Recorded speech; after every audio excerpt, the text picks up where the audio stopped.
જોઈ શકો છો આ કર્ણાવતી ક્લબની સામેની સાઈડ છે જે આ બનાવી રહ્યા છે, જે આ ભાજપ સરકારની આ જે ભ્રષ્ટાચારની નીતિ છે એ આ તમારી સામે ઉજાગર કરવા માટે અત્યારે સોશિયલ મીડિયામાં નાખું છું. તમામ આ કર્ણાવતીની બિલકુલ સામે ઇસ્કોન ગાંઠિયાની બાજુમાં જે છે આ એક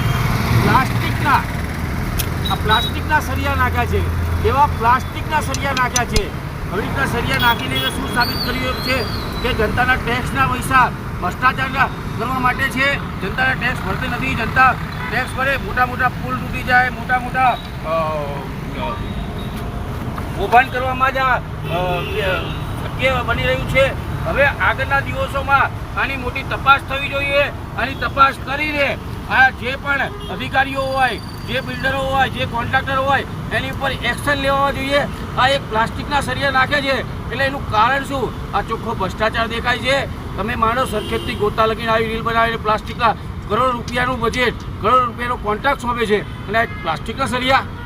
હું એક કોંગ્રેસ ગુજરાત પ્રવક્તા છું અને તમને નહીં માનો, એક જનતાને પણ આને વિડીયો જાગૃત કરવો જોઈએ અને આમને કડકને કડક સજા થઈ જોઈએ અને આ ભ્રષ્ટાચાર રોકવો જોઈએ.